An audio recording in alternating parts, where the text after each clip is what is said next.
2025ஆம் ஆண்டு உலகமெங்கும் மின்னல் வேக தொழில்நுட்பத்தின் ஆட்சி. ஒவ்வொரு மூலையிலும் அதிநவீன கேமராக்கள் பதிவாகியிருந்தன. தனிமனித சுதந்திரம் என்பது கேள்விக்குறியாகி பாபிலோன் என்ற உலகளாவிய கூட்டமைப்பின் இரும்பு பிடியில் சிக்கித் தவித்தது.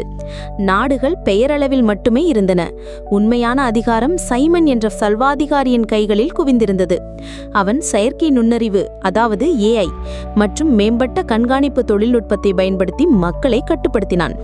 மதுரையின் பரபரக்கான தெருக்களில் தன் பழைய லேப்டாப்பை சரி செய்து கொண்டிருந்தாள் ஜெனிஃபர். ஒரு திறமையான புலனாய்வு பத்திரிகையாளரான அவள் பாபிலோனின் நிழலான கரங்கள் உலகை எப்படி பின்னுகின்றன என்பதை உணர்ந்திருந்தாள். அவளுடைய கணவர் ஆதித்யா ஒரு ஹேக்கர். அரசாங்கத்தின் ஃபயர்வால்களையும் ஊடுருவும் மின்னல் வேக விரல்கள் அவனுக்கு சொந்தம். ஜெனிஃபரும் ஆதித்யாவும் காதலித்து மணந்தவர்கள். ஆபத்தான நேரங்களில் கூட அவர்கள் அன்பு குறையாத ஊற்றாக இருந்தது. ஆனால் பாபிலோனின் இருண்ட வலைக்குள் அவர்கள் இருவரும் சிக்கப்போகிறார்கள் என்பதை அவர்கள் அப்போது உணரவில்லை. திடீரென்று ஜெனிஃபரின் லேப்டாப்பில் ஒரு வினோதமான செய்தியுடன் மின்னஞ்சல் வந்தது. புதிரான குறியீடுகளும் திருவழிப்பாடு புத்தகத்திலிருந்து சில வசனங்களும் அதிலிருந்தன. அனுப்பியவரின் முகவரி மறைக்கப்பட்டிருந்தது. அந்த வசனங்கள் அவளுடைய உள்ளுக்குள் ஒருவித அச்சத்தை விதைத்தன. அப்பொழுது 7 தலைகளையும் 10 கொம்புகளையும் உடையதும் தூஷணமான நாமங்களால் நிறைந்ததுமான ஒரு மிருகம் சமுத்திரத்திலிருந்து எழும்பி நிற்க கண்டேன். இந்த வசனம் ஏதோ கொடிய ஆபத்தை முன்னறிவிப்பது போல் இருந்தது. அவசரமாக ஆதித்யாவை சந்தித்தாள் ஜெனிஃபர். அவன் அந்த மின்னஞ்சலை பார்த்துவிட்டு அதிர்ச்சி அடைந்தான். இது சும்மா ஏதோ கிறுக்கல் இல்ல ஜெனிஃபர், இதில் ஏதோ பெரிய மர்மம் இருக்கு என்றான் அவன் கவலையுடன். ஆதித்யா உடனடியாக தனது ஹேக்கிங் திறமையை பயன்படுத்தி அந்த மின்னஞ்சலின் மூலத்தை கண்டுபிடிக்க முயன்றான். ஆனால் அவன் தடயங்கள் அனைத்தையும் மிக கவனமாக மறைத்திருந்தான். அந்த இரவே மதுரையின் புறநகரில் இருந்த ஒரு பழைய பண்ணை வீட்டில் அவர்கள் இருவரும் ரகசியமாக சந்தித்தனர். ஆதித்யா தனது மேம்பட்ட லேப்டாப்பை திறந்து பாபிலோனின் பிரதான சர்வர்களின் பாதுகாப்பை உடைக்க தொடங்கினான். ஒவ்வொரு நொடியும் அவனுக்கு சவாலாக இருந்தது. பாபிலோனின் அதிநவீன பாதுகாப்பு அமைப்புகள் அவனை நெருங்க விடாமல் தடுத்தன. வியர்வை அவன் நெற்றியில் வழிந்தது. ஜெனிஃபர் பதற்றத்துடன் அவனை பார்த்து கொண்டிருந்தாள். வெகு நேர போராட்டத்திற்கு பிறகு ஆதித்யா ஒரு முக்கியமான சர்வரின் உள்ளே நுழைந்தான். அங்கே அவன் கண்ட காட்சி ஜெனிஃபரை மட்டுமல்ல, உலகத்தையே உலுக்கும் உண்மையாக இருந்தது. பாபிலோன் வெறும் பொருளாதார கூட்டமைப்பு மட்டுமல்ல, அது ஒரு கொடிய ரகசிய அமைப்பாக இருந்தது. சைமன், அதன் தலைவன், தன்னை ஒரு புதிய உலக நாயகனாக நிலைநிறுத்த சதி செய்து கொண்டிருந்தான். அந்த சர்வரில் சைமனின் ரகசிய திட்டம் பற்றிய தகவல்கள் கொட்டி கிடந்தன. அவன் உருவாக்கியிருந்த நித்திய வாழ்வு என்ற திட்டம் உண்மையில் மக்களை அடிமைப்படுத்தும் ஒரு சூழ்ச்சியாக இருந்தது. மரபணு மாற்றங்களும் சைபர்நெட்டிக் மேம்பாடுகளும் மூலம் அவன் ஒரு புதிய மனித இனத்தை உருவாக்க திட்டமிட்டிருந்தான். திருவழிப்பாட்டில் கூறப்பட்டிருந்த சிவப்பான மிருகம் சைமனை போலவே பயங்கரமாக இருந்தது. அந்த ஸ்திரீ சிவப்பான மிருகத்தின் மேல் ஏறியிருந்தாள். அந்த மிருகம் தூஷணமான நாமங்களால் நிறைந்தது. 7 தலைகளையும் 10 கொம்புகளையும் உடையதாயிருந்தது என்ற வசனம் ஏதோ கொடிய ஆபத்தை முன்னறிவிப்பது போல் இருந்தது. அவசரமாக ஆதித்யாவை சந்தித்தாள் ஜெனிஃபர். அவன் அந்த மின்னஞ்சலை பார்த்துவிட்டு அதிர்ச்சியடைந்தான். இது சும்மா ஏதோ கிறுக்கல் இல்ல ஜெனிஃபர், இதில் ஏதோ பெரிய மர்மம் இருக்கு என்றான் அவன் கவலையுடன். ஆதித்யா உடனடியாக தனது ஹேக்கிங் திறமையை பயன்படுத்தி அந்த மின்னஞ்சலின் மூலத்தை கண்டுபிடிக்க முயன்றான். ஆனால் அவன் தடயங்கள் அனைத்தையும் மிக கவனமாக மறைத்திருந்தான். அந்த இரவே மதுரையின் புறநகரில் இருந்த ஒரு பழைய பண்ணை வீட்டில் அவர்கள் இருவரும் ரகசியமாக சந்தித்தனர். ஆதித்யா தனது மேம்பட்ட லேப்டாப்பை திறந்து பாபிலோனின் பிரதான சர்வர்களின் பாதுகாப்பை உடைக்க தொடங்கினான். ஒவ்வொரு நொடியும் அவனுக்கு சவாலாக இருந்தது. பாபிலோனின் அதிநவீன பாதுகாப்பு அமைப்புகள் அவனை நெருங்க விடாமல் தடுத்தன. வியர்வை அவன் நெற்றியில் வழிந்தது. ஜெனிஃபர் பதற்றத்துடன் அவனை பார்த்து கொண்டிருந்தாள். வெகு நேர போராட்டத்திற்கு பிறகு ஆதித்யா ஒரு முக்கியமான சர்வரின் உள்ளே நுழைந்தான். அங்கே அவன் கண்ட காட்சி ஜெனிஃபரை மட்டுமல்ல, உலகத்தையே உலுக்கும் உண்மையாக இருந்தது. பாபிலோன் வெறும் பொருளாதார கூட்டமைப்பு மட்டுமல்ல, அது ஒரு கொடிய ரகசிய அமைப்பாக இருந்தது. சைமன், அதன் தலைவன், தன்னை ஒரு புதிய உலக நாயகனாக நிலைநிறுத்த சதி செய்து கொண்டிருந்தான். அந்த சர்வரில் சைமனின் ரகசிய திட்டம் பற்றிய தகவல்கள் கொட்டி கிடந்தன. அவன் உருவாக்கியிருந்த நித்திய வாழ்வு என்ற திட்டம் உண்மையில் மக்களை அடிமைப்படுத்தும் ஒரு சூழ்ச்சியாக இருந்தது. மரபணு மாற்றங்களும் சைபர்நெட்டிக் மேம்பாடுகளும் மூலம் அவன் ஒரு புதிய மனித இனத்தை உருவாக்க திட்டமிட்டிருந்தான். திருவழிப்பாட்டில் கூறப்பட்டிருந்த சிவப்பான மிருகம் சைமனை போலவே பயங்கரமாக இருந்தது. அந்த ஸ்திரீ சிவப்பான மிருகத்தின் மேல் ஏறியிருந்தாள். அந்த மிருகம் தூஷணமான நாமங்களால் நிறைந்தது. 7 தலைகளையும் 10 கொம்புகளையும் உடையதாயிருந்தது என்ற வசனம் ஏதோ கொடிய ஆபத்தை முன்னறிவிப்பது போல் இருந்தது. அப்பொழுது பண்ணை வீட்டின் கதவு பலமாக உடைக்கப்பட்டது. முகமூடி அணிந்த பாபிலோனின் வீரர்கள் உள்ளே நுழைந்தனர். அவர்கள் கையில் அதிநவீன ஆயுதங்கள் மின்னின. ஜெனிஃபரும் ஆதித்யாவும் அதிர்ச்சி அடைந்தனர். அவர்களுக்குள் சண்டை வெடித்தது. ஆதித்யா தனது கையில் இருந்த சிறிய கத்தியை எடுத்து ஒரு வீரனை தாக்கினான். ஜெனிஃபர் ஒரு மர நாற்காலியை தூக்கி இன்னொரு வீரனின் மீது எறிந்தாள். ஆனால் அவர்கள் எண்ணிக்கை அதிகமாக இருந்தது. திடீரென்று பண்ணை வீட்டின் பின்புறத்திலிருந்து பயங்கரமான உருமல் சத்தம் கேட்டது. 2 பெரிய ஜெர்மன் ஷெப்பர்ட் நாய்கள் கத்தியை பற்களில் கவ்விக்கொண்டு அவர்கள் நோக்கி பாய்ந்தன. சைமனின் கொடிய மிருகங்கள் அவர்களை தாக்க வந்திருந்தன. ஜெனிஃபரும் ஆதித்யாவும் அந்த நாய்களை சமாளிக்க முடியாமல் திணறினார்கள். ஒரு நாய் ஜெனிஃபரின் கையை கடிக்க பாய்ந்தது. ஆதித்யா வேகமாக வந்து அவளை காப்பாற்றினான். ஆனால் அவனது தோள்பட்டையில் அந்த நாயின் கூர்மையான பற்கள் பதிந்தன. அந்த சமயத்தில் பண்ணை வீட்டின் மின்சாரம் திடீரென்று துண்டிக்கப்பட்டது. இருள் சூழ்ந்த அந்த சூழ்நிலையில் ஜெனிஃபரும் ஆதித்யாவும் ஒரு வாய்ப்பை பயன்படுத்தி பின்புற கதவு வழியாக தப்பி ஓடினார்கள். அவர்களுக்கு பின்னால் அந்த பயங்கரமான நாய்களின் உருமல் சத்தம் கேட்டுக்கொண்டே இருந்தது. அவர்கள் உயிர் பிழைப்பார்களா என்ற கேள்வி அவர்களை துரத்தி கொண்டே இருந்தது. மதுரையின் இரவுகள் அவர்களுக்கு ஒருபோதும் இவ்வளவு பயங்கரமாக இருந்ததில்லை. பாபிலோனின் நிழல் அவர்களை முழுவதுமாக சூழ்ந்திருந்தது. இரவின் இருள் அவர்களை விழுங்கியது. பண்ணை வீட்டின் பின்புறத்திலிருந்து முட்கள் நிறைந்த வேலியை தாண்டி ஓடினார்கள் ஜெனிஃபரும் ஆதித்யாவும். ஆதித்யாவின் தோள்பட்டையில் காயம், வலி அவனை வாட்டியது. ஜெனிஃபரின் கையில் ஏற்பட்ட சிராய்ப்புகள் எரிந்தன. அவர்களுக்கு பின்னால் அந்த ஜெர்மன் ஷெப்பர்ட் நாய்களின் ஆக்ரோஷமான குரைப்பு சத்தம் கேட்டுக்கொண்டே இருந்தது. வேகமாவா ஆதித்யா! ஜெனிஃபர் அவனை இழுத்து சென்றாள். அவர்கள் இருவரும் வயல்வெளிகள் வழியாகவும் புதர்கள் ஊடாகவும் ஓடினார்கள். நிலவில் வெள்ளிக்கோடுகள் கீறியிருந்தது. அந்த வெளிச்சத்தில் அவர்கள் நிழல்கள் அவர்களை துரத்துவது போல் தோன்றின. திடீரென்று புதருக்குள்ளிருந்து ஒரு பயங்கரமான சீரல் சத்தம் கேட்டது. ஒரு பெரிய மலைப்பாம்பு அவர்களின் கால்களுக்கு குறுக்கே நெளிந்து சென்றது. ஜெனிஃபர் அலறினாள். ஆதித்யா அவளை பிடித்து நிறுத்தினான்.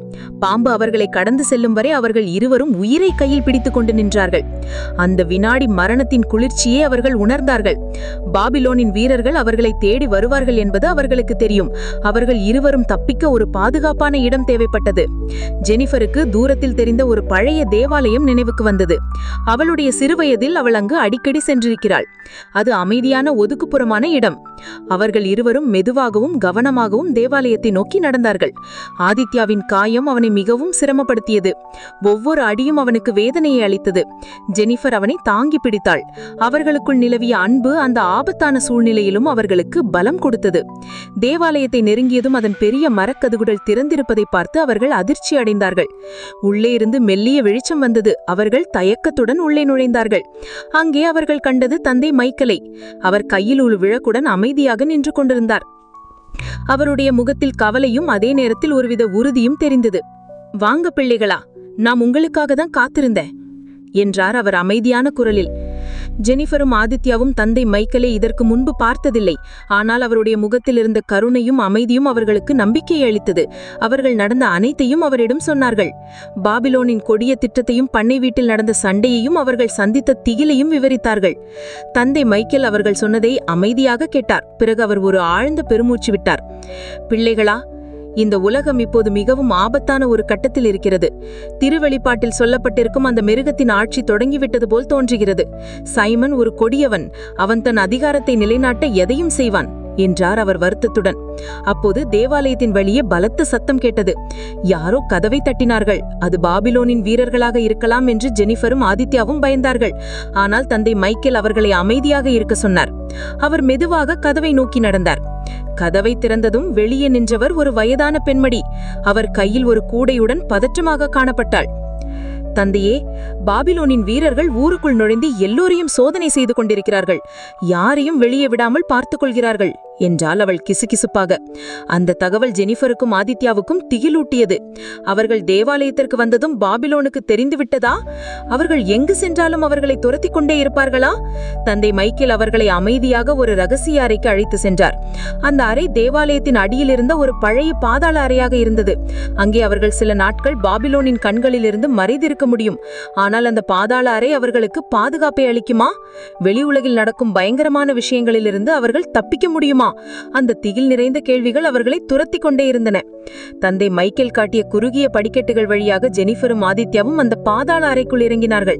கீழே இறங்கியதும் துர்நாற்றமும் ஈரப்பதமும் அவர்களை வரவேற்றன. சுவர்கள் எங்கும் பாசிகள் படிந்திருந்தன. எலிகளும் பூச்சிகளும் அங்கும் இங்குமாக ஓடின. அது ஒரு காலத்தில் உணவு சேமிக்கும் அறையாக இருந்திருக்கலாம். இப்போது அது ஒரு திகில் நிறைந்த புகலிடமாக மாறியிருந்தது. தந்தை மைக்கேல் ஒரு மண்ணெண்ணெய் விளக்கி ஏற்றி வைத்தார். அந்த மங்கிய வெளிச்சத்தில் அந்த அறையின் பரிதாப நிலை தெரிந்தது. ஒரு மூலையில் சில கந்தலான பாய்களும் ஒரு பழைய போர்வை ஒன்றும் கிடந்தது. இங்கு சில நாட்களுக்கு நீங்கள் பாதுகாப்பாக இருக்கலாம் பிள்ளைகளா. நான் உங்களுக்கு தேவையான உணவையும் தண்ணீரையும் ஏற்பாடு செய்கிறேன் என்றார் தந்தை மைக்கேல் கவலையுடன். ஆதித்யாவின் தோள்பட்டை காயம் மோசமாக இருந்தது. ஜெனிஃபர் விளக்கு வெளிச்சத்தில் அதை பார்த்தாள். காயம் சிவந்து வீங்கி இருந்தது. ஆதித்யா, இதற்கு ஏதாவது வைத்தியம் பார்க்கணும், இல்லைனா விஷமாகிடும் என்றாள் அவள் பதற்றத்துடன். தந்தை மைக்கேல் சில மூலிகை செடிகளை அரைத்து காயத்தின் மீது போடுவதற்கான வழிமுறைகளை சொன்னார். அவர்கள் அந்த பாதாள அறையில் 2 நாட்கள் கழித்தார்கள். ஒவ்வொரு நொடியும் பயத்துடனும் பதட்டத்துடனுமே கழிந்தது. மேலே தேவாலயத்தில் பாபிலோனின் வீரர்கள் தேடுதல் வேட்டை நடத்துவது அவர்களுக்கு கேட்க முடிந்தது. அவர்களின் பூட்ஸ் கால்களின் சத்தமும் அதிகாரமான குரல்களும் அந்த பாதாள அறையின் அமைதியை கிழித்தன. ஒருவேளை அவர்கள் இந்த ரகசிய அறையை கண்டுபிடித்து விடுவார்களோ என்ற பயம் அவர்களை வாட்டியது. 2வது நாள் இரவு திடீரென்று பாதாள அறையின் கதவு பலமாக தட்டப்பட்டது. ஜெனிஃபரும் ஆதித்யாவும் ஒருவரை ஒருவர் பயத்துடன் பார்த்து கொண்டனர். தந்தை மைக்கேல் அவர்களை அமைதியாக இருக்க சைகை செய்தார். கதவு மீண்டும் தட்டப்பட்டது. யாரது என்று தந்தை மைக்கேல் மெல்லிய குரலில் கேட்டார். நாங்கள் தான் தந்தை, உதவிக்கு வந்திருக்கிறோம் என்று வெளியே இருந்து ஒரு பதில் வந்தது. அது அவர்களுக்கு முன்பின் தெரியாத ஒரு புதிய குரலாக இருந்தது. தந்தை மைக்கேல் மெதுவாக கதவை திறந்தார். வெளியே கையில் ஆயுதங்களுடன் சில நபர்கள் நின்று கொண்டிருந்தார்கள். அவர்கள் யார்? பாபிலோனின் உளவாளிகளா அல்லது அவர்களுக்கு உதவ வந்தவர்களா? சஸ்பென்ஸ் அவர்களை பதட்டத்தின் உச்சிக்கு கொண்டு சென்றது. அப்போது அந்த நபர்களில் ஒருவர் மெதுவாக உள்ளே நுழைந்தார். அவர் கையில் ஒரு சிறிய விளக்கு வைத்திருந்தார். அந்த வெளிச்சத்தில் அவரது முகம் தெரிந்தது. அது ஜெனிஃபருக்கு அனாமதேய மின்னஞ்சல் அனுப்பிய நபர். அவர் பாபிலோனின் உள்ளே இருந்து அவர்களுக்கு உதவ வந்திருந்தார். உங்களை இங்கிருந்து பத்திரமா வெளியே கொண்டு போறதுக்கு தான் நாங்க வந்திருக்கோம். பாபிலோனோட பிடி இங்க ரொம்ப அதிகமாயிடுச்சு என்றார் அவர் அவசரத்துடன். தந்தை மைக்கேல் அவர்களுக்கு ஒரு ரகசிய சுரங்கப்பாதையை பற்றி சொன்னார். அந்த சுரங்கப்பாதை தேவாலயத்தின் பின்புறம் இருந்த கல்லறை தோட்டத்திற்கு செல்லும். அது ஒரு ஆபத்தான பாதை. பல ஆண்டுகளாக பயன்படுத்தப்படாமல் இருந்ததால் பாம்புகளும் விஷப்பூச்சிகளும் நிறைந்திருக்கலாம். ஆனால் வேறு வழி இல்லை. அவர்கள் அந்த சுரங்கப்பாதை வழியாக தப்பிக்க வேண்டிய கட்டாயம் ஏற்பட்டது. நள்நிழவில் ஜெனிஃபர், ஆதித்யா மற்றும் அந்த உதவியாளர் அந்த ரகசிய சுரங்கப்பாதைக்குள் உழைந்தார்கள். விளக்கு வெளிச்சத்தில் அவர்கள் மெதுவாக நடந்து சென்றார்கள். சுரங்கப்பாதை மிகவும் குறுகலாகவும் இருட்டாகவும் இருந்தது. சுவர்களில் இருந்து தண்ணீர் சொட்டிக்கொண்டே இருந்தது.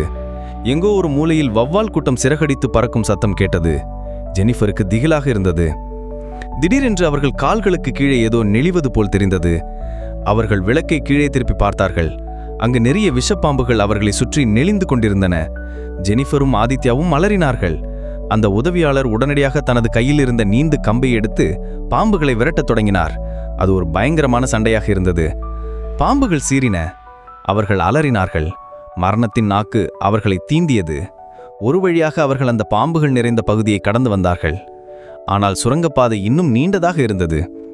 அவர்களுக்கு பின்னால் யாரோ வருவது போல் ஒரு சத்தம் கேட்டது. பாபிலோனின் வீரர்களா? அவர்கள் சுரங்கப்பாதையை கண்டுபிடித்து விட்டார்களா? பதட்டம் அவர்களை மேலும் வாட்டியது. அவர்கள் ஓடத் தொடங்கினார்கள். அந்த இருண்ட சுரங்கப்பாதை அவர்களுக்கு ஒரு முடிவில்லாத திகில் கனவாக தோன்றியது. வெளியே கல்லறை தோட்டம் அவர்களை வரவேற்குமா, அல்லது அதுவும் ஒரு பொறிதானா என்ற பயம் அவர்களை துரத்தி கொண்டே இருந்தது. சுரங்கப்பாதையின் இருண்ட முகத்துவாரத்திலிருந்து ஜெனிஃபரும் ஆதித்யாவும் உதவியாளரும் தள்ளாடியபடி வெளியே வந்தார்கள். கல்லறை தோட்டம் நில ஒளியில் பயங்கரமான தோற்றமளித்தது. பழைய கல்லறைகள் சாய்ந்தும் உடைந்தும் இருந்தன. காற்றில் மரணத்தின் குளிர்ச்சி கலைந்திருந்தது. எங்கும் அமைதி நிலவியது போல் தோன்றினாலும் அந்த அமைதிக்குள் ஒருவித பதட்டம் ஒழிந்திருந்தது. அவர்கள் வெளியே வந்ததும் கல்லறைகளுக்கு பின்னால் மறைந்திருந்த நிழல்கள் மெல்ல நகரத் தொடங்கின. ஜெனிஃபரும் ஆதித்யாவும் உதவியாளரும் பதற்றத்துடன் சுற்றிலும் பார்த்தார்கள்.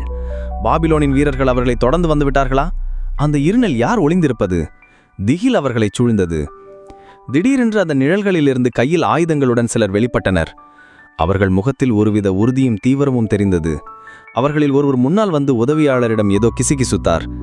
உதவியாளர் நிம்மதியடைந்தது போல் தெரிந்தது. இவங்க தான் நம்ம ஆட்கள், நீங்க பயப்பட வேண்டாம் என்றார் அவர் ஜெனிஃபரிடமும் ஆதித்யாவிடமும். அந்த ரகசிய குழு ஜெனிஃபரையும் ஆதித்யாவையும் அமைதியாக கல்லறை தோட்டத்தின் பின்புறம் அழைத்து சென்றது. அங்கே சில வாகனங்கள் தயாராக இருந்தன. அவர்கள் அனைவரும் அந்த வாகனங்களில் ஏறி புறப்பட்டார்கள். அந்த வாகனங்கள் கரடு முரடான பாதைகளில் வேகமாக சென்றன. சுற்றிலும் அடர்ந்த காடுகள். அவ்வப்போது ஏதோ விலங்குகளின் உருமல் சத்தம் கேட்டது. அந்த சத்தம் காட்டின் அமைதியை குலைத்தது. ஒரு நீண்ட பயணத்திற்கு பிறகு அவர்கள் ஒரு மலைப்பகுதிக்கு வந்து சேர்ந்தார்கள்.